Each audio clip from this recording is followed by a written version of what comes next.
ng buridibod. Genuine Ilocano dish ito. Genuine Ilocano dish. And I will explain. Mayroon din nagdala ng dinengdeng. Dinengdeng is also a genuine Ilocano dish. Dala-dala ni Tatay Emil. Mayroon din nagdala ng adobo. Adobong Ilocano kay Nanay Clarita. At mayroon din dinala ni Nanay Lori, papaliwanag mamaya. Okay,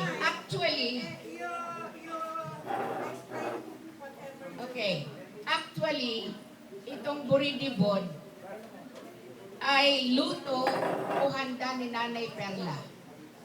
Pinakiusapan lang ako na ipapaliwanag ko kung ano-anong mga ingredients at saka procedure in preparing this buridibod. Right. Buridibod is a genuine Ilocano dish. It is water-based, hindi ginigisa. Hindi ginigisa. It's made of a combination of veggies. Now, what are these veggies? Pwedeng solid veggies. Solid oh. Katulad ng eggplant. Ampalaya. Yung maliliit na ampalaya. Okay. Those are called solid veggies. Flowers. Yung bulaklak ng kalabasa. Okay. At saka yung sprouts. If you have sprouts. Okay. And then we have leafy veggies, leafy vegetables like malunggay. Okay.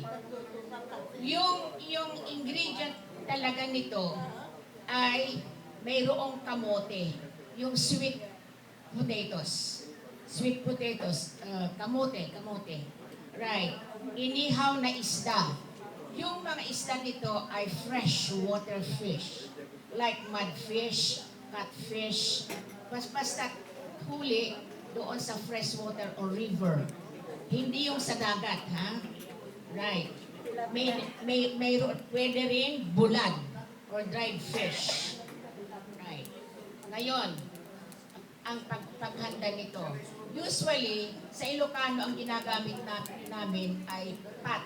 Ano ba yung earthen pot? Earthen pot. Palayok. Okay. Palayok. Right. Okay. Painit ang tubig. Lagyan ng tubig. Pagkatapos, pag kumukulo na, lagay ang kamatis, sibuyas. We call that sibuyas lasuna. Yung maliliit pa. Kasi yun ang onion ng Ilocano, lasuna ang tawag dyan.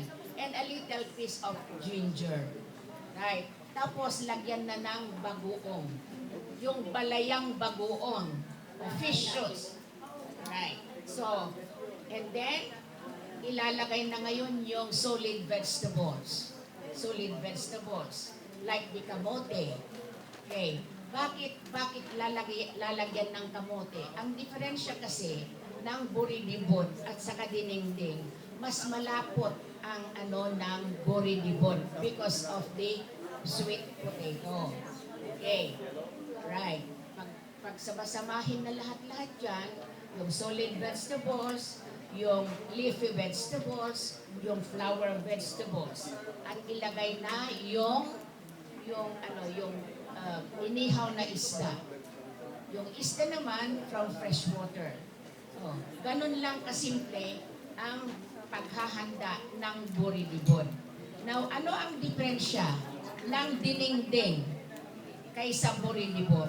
Usually, ang dinengdeng is also a combination of vegetables. Pero wala yung kamote that makes the sauce very sticky. Ito, yan ang diferensya ng dinengdeng kaysa sa buridibod. Okay. Ganyan ang paghanda ng buridibod. Yun. Yan. Thank you, Nanay Perla, for sharing. And then, si Tatay Emil, mayroon din kayong mamaya dinengdeng, nagdala ng malaking galing kay Ngayon, si Nanay naman ang Nanay Austria. Nanay Austria, ang kanyang dala-dalang pagkain.